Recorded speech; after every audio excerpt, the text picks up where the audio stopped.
चलिए तो अब हम कुछ क्वेश्चन से स्टार्ट करते हैं। जैसे फर्स्ट क्वेश्चन आपके सामने लिखा हुआ है कि a jet planes start from rest with an acceleration of 3 metre per second and makes a run for इतने second 35 second for taking of.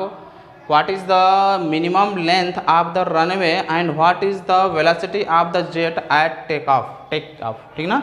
यानी कहने का तात्पर्य है कि एक जेट जो है प्लेन स्टार्ट करा रेस्ट से, तो रेस्ट से स्टार्ट कर रहा, तो आपको पता है कोई बॉडी अगर रेस्ट से स्टार्ट करता है तो उसकी इनिशियल वेलोसिटी यूज़ क्या होता है, 0 हो जाता है। ठीक।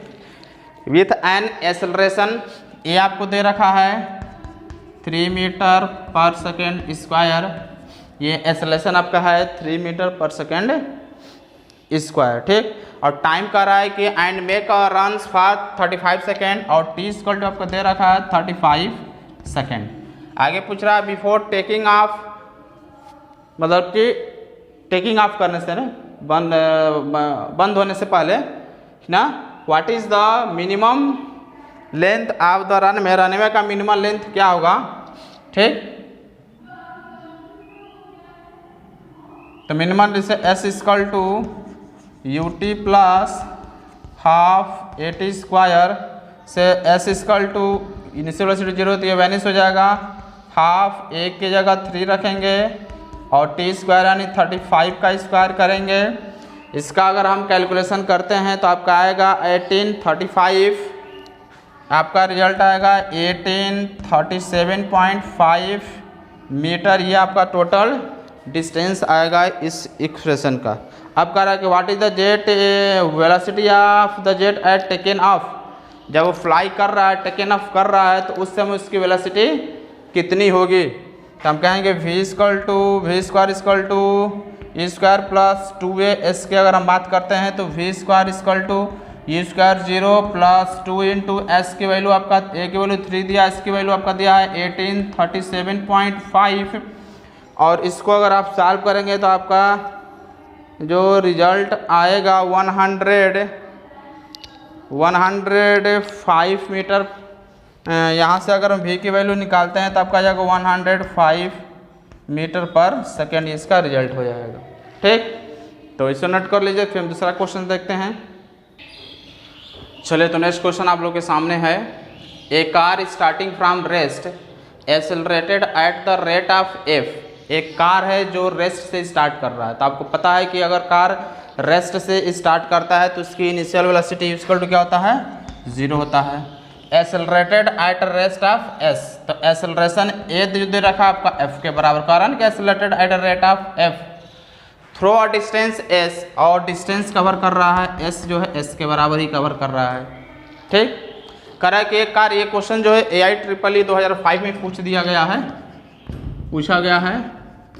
AAA 2015 का ये क्वेश्चन है,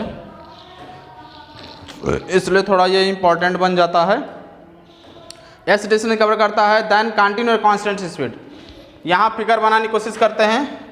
एक कार है जो सपोजेड ए से चल रहा है, इनिशियल वेलोसिटी यहाँ पर इक्वल टू 0 है, एक्सेलरेशन एफ है, एफ एक्सेलरेशन से जो इसका acceleration a equal to f है, तो एस डिस्टेंस कवर करता है।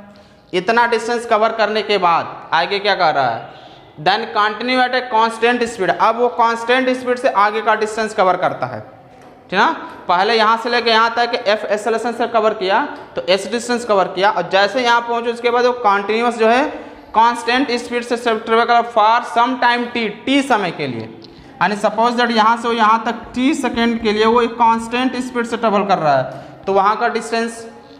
ठीक। इसके बाद क्या कर रहा है, एंड देन डिक्लेरेटेड, इसके बाद आप अपनी स्पीड स्लो करता जा रहा है, धीरे धीरे एक्सेलरेशन पर डिक्लेरेटेड कर रहा है, तो एक्सेलरेशन अगर स्लो होगा तो क्या होगा, रिटार्डेशन की कंडीशन में आएगा तो उसकी वेलोसिटी कम होती जाएगी। तो अब यहाँ से जो है वो डिक्लेरेटेड हो रहा है, उसका जो एक्सेलरेशन क्या है f/2 से जो हो डिक्लेरेट हो रहा है to come to the rest, और लास्ट में फिर क्या आ जा रहा है, वो रेस्ट के पोजीशन में आ रहा है। फाइनल वेलोसिटी इसकी क्या हो जाएगी, यहाँ पर पुनः हमारा हम कह सकते हैं 0 के बराबर हो गया, रेस्ट के पोजीशन में आ गया। तो और सब मिलाकर 3 पार्ट में यहाँ डिस्टेंस कवर किया एफ एक्सेलरेशन से, ये कांस्टेंट स्पीड से डिस्टेंस कवर किया, और यहाँ पर डिक्लेरेशन से डिस्टेंस कवर किया। तो तीनों जो डिस्टेंस मिलाकर उसका जो है वो सब मिलाकर 5 सेकेंड का डिस्टेंस, 5 जो है डिस्टेंस 5s डिस्टेंस कवर कर रहा है, ना सेकंड नहीं है, s है, 5s डिस्टेंस कवर कर रहा है। तो आपको प्रूव करना है कुछ दिस बराबर दिस, ये कंडीशन जो है हमें प्रूव करके ला देना है कि इसी के बराबर ये होगा, ठीक है ना। IEEE का क्वेश्चन है। तो सबसे पहले हम कैलकुलेट करते हैं, कोई इनिशियल वेलोसिटी से जाएगा तो यहाँ से लेकर यहाँ तक जो s डिस्टेंस कर रहा है, कवर कर रहा है, तो हम देखते हैं तो उस समय उसकी यहाँ से s पर जब पहुँचेगा तो उसकी वेलोसिटी कितनी हो जाएगी।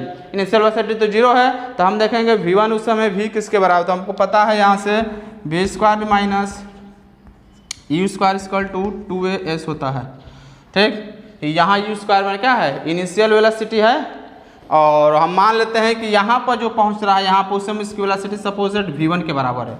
लेट सपोजेड वहाँ पहुँचेगा तो उसकी वेलोसिटी v1 है, तो v की जगह हम कर सकते हैं v1 स्क्वायर, ये आपका 0 हो जाएगा, 2s less than a equal to f है और s इक्वल टू ऐसे ही है, तो इसकी जगह s रखेंगे, तो v1 इक्वल टू आपका क्या हो जाएगा, √2fs, ये हो जाएगा। अब ध्यान देने की बात है कि जैसे वो यहाँ पर पहुँचा, इसके बाद कांस्टेंट स्पीड से ट्रेवल किया, तो ये जो v1 है, चूंकि यहाँ से यहाँ के लिए तो फाइनल वेलोसिटी है, बट यहाँ से जब हम कांस्टेंट स्पीड वाला वेलोसिटी स्पीड से जब हम कैलकुलेशन स्टार्ट करेंगे, यहाँ से जब यहाँ डिस्टेंस कवर करेंगे, उसके लिए ये मेरा इनिशियल वेलोसिटी हो जाएगा और ये मेरा फाइनल वेलोसिटी हो जाएगा। तो उस समय अगर हम डिस्टेंस करेंगे कि उस समय उसका स्पीड कितना होगा, यहाँ पर हम स्पीड देख रहे हैं s पर, उसका स्पीड इसके बराबर है और वहाँ से यहाँ तक जाने में उसको समय t लग रहा है, तो हम डिस्टेंस अगर निकालना चाहेंगे यहाँ पर डिस्टेंस इक्वल टू, अगर ये हम डिस्टेंस निकालते हैं तो क्या होता है, स्पीड इनटू टाइम होता है। तो डिस्टेंस को अगर ये वाला डिस्टेंस अगर हम इसको s1 कहा दें, चूँकि ये s दिया ही है, इस वाला डिस्टेंस को अगर हम s2 कहा दें तो ये डिस्टेंस मेरा स्पीड कितना हो जाएगा, यहाँ से लेकर यहाँ तक का स्पीड आपका वही उसी स्पीड से कांस्टेंट, जैसे यहाँ पर पहुँच रहा है उसकी स्पीड इतनी हो जा रही है, अब यहाँ से वो उसी स्पीड से कांस्टेंट स्पीड से ही चल रहा है, यानी इसी स्पीड से यहाँ से चलना स्टार्ट किया, तो ये हो जाएगा आपका √2fs, और टाइम जो यहाँ से लेंगे यहाँ का आपका t के बराबर है, तो हम कह सकते हैं √2fs और t हो जाएगा, यानी जब s2 पर पहुँचेगा तो उसका जो डिस्टेंस हो जाएगा √2fs इंटू t के बराबर हो जाएगा। अब कह रहा है यहाँ से, अब यहाँ से फिर वो डिक्लरेटेड हो रहा है और लास्ट में जाकर उसकी वेलोसिटी क्या हो जा रहा है, 0 हो जा रहा है। तो अब हम देखेंगे कि जब वो डिक्लरेट हो रहा है, यानी रिटार्डेशन की कंडीशन में आ रहा है, तो उसका एक्सेलरेशन इतना है, तो इस एक्सेलरेशन से यहाँ तक जाने में उसका डिस्टेंस कितना कवर होगा। तो यहाँ पर जब मेरा एक्सेलरेशन है a इक्वल टू -f/2 होगा, तो इस तरह हम a इक्वल टू -f/2 यहाँ पर देखेंगे, क्योंकि वहाँ पर रिटार्डेशन में है, और u जो होगा मेरा वहाँ पर जब हम स्पीड कैलकुलेट करेंगे, चूँकि यहाँ से वो कांस्टेंट स्पीड से ही जा रहा था ना यहाँ से, इसके बाद यहाँ से जो हो रिटार्डेशन में है, तो जो यहाँ पर चूँकि स्पीड कांस्टेंट है, तो यहाँ पर जो आपका उसका वेलोसिटी होगा वही वेलोसिटी यहाँ पर इसके बाद धीरे धीरे घटना स्टार्ट करेगा। तो यहाँ की वेलोसिटी हम यही लेके चलेंगे, u equal to 2a, s के बराबर ही हो जाएगा। तो u इक्वल टू यहाँ पर हम कैलकुलेट करेंगे, u इक्वल टू तो मेरा हो जाएगा 2fs, ये 2fs के बराबर होगा, ऐसा नहीं होगा, अब फाइनली वो रेस्ट में आ जा रहा है, तो v इक्वल टू मेरा क्या होगा, 0 के बराबर हो जाएगा। तो आपको पता है v square minus u square equal to 2as होता है, तो v स्क्वायर में फाइनल मेरा 0 के बराबर हो गया, माइनस u स्क्वायर कितना हो जाएगा, √2fs, और 2 इंटू a की जगह अब क्या है, -f/2 है, और ये आपका s कितना डिस्टेंस का बनेगा, उस डिस्टेंस को अगर s3 कहेंगे तो s3 के बराबर हो जाएगा। ये 2 से 2 हमारा कैंसिल आउट हो सकता है, और यहाँ से अगर हम कैलकुलेट करते हैं डिस्टेंस करने की कोशिश करेंगे, इसका स्क्वायर है तो ये स्क्वायर आपका बनाएगा हो जाएगा 2fs इक्वल टू ये हो जाएगा -f, ये आपका हो जाएगा ऐसे -f, माइनस चला जाएगा, यहाँ से s3 बचेगा, तो f से f जाएगा, माइनस कैंसिल होगा, तो s3 इक्वल टू आपका हो जाएगा 2s, यानी आपको मतलब कि यहाँ से यहाँ तक का डिस्टेंस मेरा s हो गया, यहाँ से यहाँ का डिस्टेंस आपका s2 हो गया, और यहाँ से यहाँ तक का डिस्टेंस मेरा ये हो गया। तो टोटल डिस्टेंस हम देखेंगे क्या होगा, s plus s2 plus s3 equal to क्या है 5s के बराबर दे रखा है यहाँ पर, 5s के बराबर। तो s प्लस s2 की वैल्यू आपका है 2fst, और s3 की वैल्यू आपको दिया है 2s इक्वल टू 5s हो जाएगा आपका ये ओके। और 2s और 3s जब उधर जाएगा तो 2s बचेगा, तो हम मिला कर लिख सकते हैं 2fs t इक्वल टू 2 और एक 3 इधर जाएगा तो 2s हो जाएगा। और यहाँ से अगर हम स्क्वायरिंग करते हैं तो 2fs t square equal to 4s square हो जाएगा। ये 2 से 2 चला गया, s से s चला गया, तो 2s equal to f t square आपका होगा। 2 को इधर भेज देंगे तो यहाँ पर हम लिख दे रहे हैं s equal to half f t square. कुछ यही आपको शायद रिजल्ट भी प्रूफ करना था। ओके, तो ये क्वेश्चन बहुत इंपॉर्टेंट था क्योंकि AIEEE में 2005 में पूछ भी चुका था, तो इसलिए इसको नोट करिए। और फिर बाकी के जो क्वेश्चन हैं इसी तरह के जो कंपटीशन लेवल के क्वेश्चन है मैं अगले वीडियो में आपको बताता रहूँगा।